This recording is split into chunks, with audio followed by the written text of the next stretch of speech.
की कोई दिक्कत नहीं आ रही होगी। आप टर्म 1 में इस बार ओएमआर शीट फिल करने वाले हैं। ओएमआर शीट फिल करते वक्त आपको बहुत सारी ऐसी बातों का ध्यान रखना चाहिए जो आपसे एग्जाम में गलती ना हो, ठीक है। क्योंकि हमने पूरी पढ़ाई की, हमने बहुत अच्छे तरीके से सारी चीजों किया, हमने क्वेश्चन को एग्जाम में बैठ के सही तरीके से सॉल्व किया, और ओएमआर शीट को फिल करने में अगर गलती कर दी तो हमें बाद में बहुत पछतावा होता है। जैसे क्रिकेट में जब इंसान रन आउट हो जाता है तो उसे बड़ा दुख होता है, क्योंकि रन आउट वो अपनी गलती से होता है, ठीक है।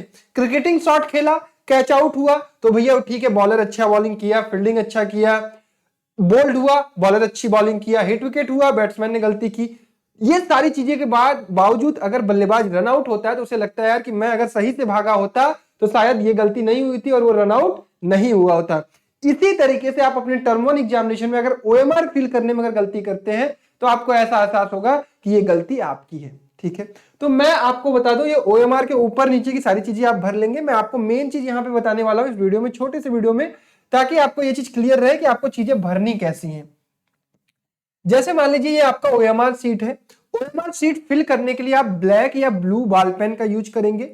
एग्जाम शुरू होने से 15 मिनट पहले आपको ये ओएमआर सीट मिल जाएगी, लेकिन ओएमआर सीट पर आपको कुछ भी लिखना नहीं है, ठीक है। सॉरी, लिखना नहीं मतलब ये सर्कल नहीं करना है। लिखने को ये ऊपर की जो सारी चीजें रहेंगी वो आप लिख लेंगे, भर लेंगे, नाम वगैरह जो इस सेंटर वेंटर का है वो सब कुछ कर लेंगे, ठीक है। लेकिन उसके अलावा आप कुछ भी इसमें नहीं फिल करेंगे उस 15 मिनट में। और पेंसिल तो आप यूज नहीं करेंगे ओएमआर सीट पर, ये बहुत अच्छे तरीके से समझ लीजिएगा, ठीक है। अब जैसे मान लीजिए आपने क्वेश्चन सॉल्व किया, मेरी बात एक एक करके ध्यान से सुनिएगा, जो 8-10 बातें आपको बताऊंगा उसका ध्यान रखिएगा, आपको कोई भी दिक्कत नहीं आएगी। अब जैसे आपको एग्जाम में क्वेश्चन पेपर मिला और आपने पहला क्वेश्चन सॉल्व किया और आपने यहां पे रेस्पॉन्स भर दिया अपना सी वाला, ठीक है। सर्किल को बहुत अच्छे से डार्क कीजिएगा ताकि किसी भी प्रकार से कोई त्रुटि ना रह जाए। अब जैसे एक अच्छा बच्चा होगा वो सबसे पहला काम क्या करेगा, गोला भरेगा, ठीक है। ये रेस्पॉन्स हो गया। इस स्टार मार्क में आपको पता है कि आपको यहां पे लिखना है सी, ठीक है। ऐसे सी लिख दिया, और अगर आपने यहां पे सी लिख दिया तो इस हैशटैग में आपको कुछ भी नहीं फिल करना है, ठीक है। पहली चीज जो आपको एग्जाम में करनी है। अब जैसे मान लीजिए आपने दूसरा क्वेश्चन बी लगाया था, ठीक, सॉल्व करके आपने बी वाला गोला अच्छे तरीके से भर दिया। अब बी वाला गोला भरने के बाद आपको लगा कि यार मेरे से गलती हो गई, ये आपको पता होगा मेरे से गलती हो गई, अब मुझे डी भरना है, ठीक है। तो आपने क्या किया, डी वाला गोला भर दिया। अब जैसे ही आपने डी वाला गोला भरा तो अब आपको क्लियर है कि भैया डी मेरा सही है। अब अगर डी सही है तो आपको यहां रेस्पॉन्स में क्या लिखना है, डी, ना कि बी, ठीक है। मतलब यहां से आपको सीखने को क्या मिला, सीखने को यह मिला कि आपको पहले गोला ही भरना है, ये आपका फाइनल आंसर है। ये स्टार क्या है, ये स्टार आपका फाइनल आंसर है। क्लियर। अच्छा, इस हैशटैग में आपको क्या करना है, इस हैशटैग में याद रखिएगा, इस हैशटैग का गोला आप तभी भरेंगे जो क्वेश्चन आप रेस्पॉन्स नहीं करने वाले हैं। अगर मान लीजिए आपने ये हैशटैग वाला गोला भर दिया, ठीक, आपने हैशटैग वाला गोला भर दिया, इट मींस एग्जामिनर ये समझेगा कि बच्चे ने ये क्वेश्चन अटेम्प्ट नहीं किया है, वो इसको क्रॉस कर देगा। क्लियर है। ये एकदम से फैक्ट बातें मैं कर रहा हूं, जो एकदम फैक्ट होने वाली है, यही सारी चीजें होने वाली है।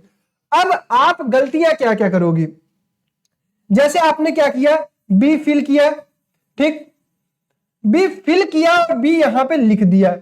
अगर बी फिल किया और बी यहां पे लिख दिया तो आप कतई कुछ भी नहीं कर सकते हो। अगर आपको लग रहा है यार सी सही है और सी यहां भर के गोला अच्छे तरीके से आप इसको काट के सी यहां लिख रहे हो, जहां पर आपने यहां पर भी एक भी कट किया, एग्जामिनर उसको नहीं अटेम्प्टेड में काउंट करेगा। क्लियर है। आपने अगर यहां पे गोला भर दिया तो एग्जामिनर को यह क्लियर होगा कि आपने इस क्वेश्चन को अटेम्प्ट नहीं किया। जैसे मान लीजिए आपने यहां पे ए वाला फिल किया, यहां पे लिख दिया ए, और साथ ही साथ ये गोला भी भर दिया, तो आपका एग्जामिनर ये समझेगा कि बच्चे ने अगर हैशटैग में फिल किया है तो बच्चे ने रिस्पॉन्स नहीं दिया है। तो ये क्वेश्चन किसमें कंसीडर किया जाएगा दोस्त, ये क्वेश्चन कंसीडर किया जाएगा आपका नॉट अटेम्प्टेड में। ठीक, अब आपने क्या किया, छठी बात कि आपने क्या किया, बी भी फिल कर दिया, आपने डी भी फिल कर दिया, आपने सी भी फिल कर दिया, और आपने ये वाला गोला भी फिल कर दिया और एग्जाम में छोड़ दिया। तो अब बताओ इसका क्या कंसीडर किया जाएगा, इसका कंसीडर यही किया जाएगा कि आपने क्वेश्चन अटेम्प्ट नहीं किया। क्लियर। तो मतलब आपको समझ में आ रहा होगा कि ये लाइन और ये लाइन मेरे लिए सबसे इंपॉर्टेंट है। ठीक, अच्छा अब जैसे सातवीं बात ये होगी, आपने सिर्फ आंसर लिखा सी और छोड़ दिया, तो ऐसी कंडीशन में क्या होगा भैया, ऐसी कंडीशन में आपका क्वेश्चन अटेम्प्टेड माना जाएगा और आंसर माना जाएगा कि आपने सी दिया है, जल्दी में आपके पास टाइम नहीं था कि आप ये वाला गोला फिल कर पाए। अब इसके आगे सबसे बड़ी बात कि अगर भैया मैं तीन के तीनों को छोड़ दूं ऐसे ही, जैसे ये वाला रिस्पॉन्स छोड़ दूं, ये वाला स्टार छोड़ दूं और ये वाला छोड़ दूं, तो ऐसी कंडीशन में क्या होगा। देखो आपको एग्जाम में इस चीज का ध्यान रखना है कि आप जिस क्वेश्चन को नहीं अटेम्प्ट करोगे वो क्वेश्चन में आपको यहां पे गोला फिल करना ही करना है, ये ध्यान रखिएगा। इस तरह की गलती कोई भी बच्चा नहीं करेगा कि इसको अटेम्प्ट नहीं किया तो पूरा का पूरा छोड़ दिया। टाइम निकाल के जरूर कर दीजिएगा, क्योंकि ये एग्जाम में एक गलत तरीका माना जाएगा, इससे में भी आप पे यूएफएम भी लग सकता है। ठीक है, अनफेयर मेथड का यूज करना, क्यों, क्योंकि मान लीजिए आपने पूरा का पूरा ऐसा पूरा सीट छोड़ दिया और उसको कोई और भी फिल कर दिया, तो ये पूरी तरह से गलत हुआ। इसलिए मैं भी सीबीएसई आप पर यूएफएम लगा दे तो ध्यान ये रखेंगे कि आपको अगर क्वेश्चन अटेम्प्ट नहीं करना है तो आप यहां पे इसको फिल करेंगे। क्लियर है, अगर ऐसा नहीं करते हैं तो आपको दिक्कत हो सकती है।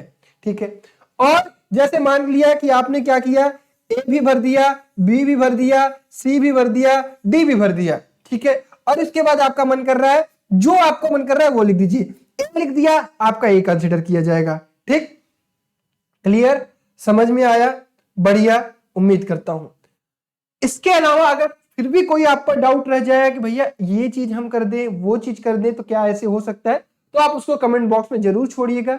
मैं उम्मीद करता हूं कि आपको हर पॉइंट ओएमआर सीट की समझ में आई होगी।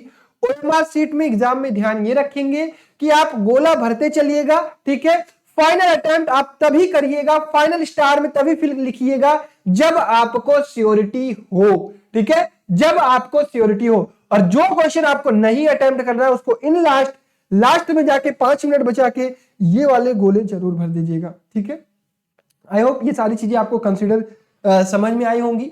ये बहुत ही इंपॉर्टेंट था आपके लिए, तो ये मैं वीडियो मैंने आप लोगों के लिए बनाया ताकि आप इसकी अच्छे से तैयारी कर सके, अच्छे से अपने दिमाग में इस चीज को रख सके।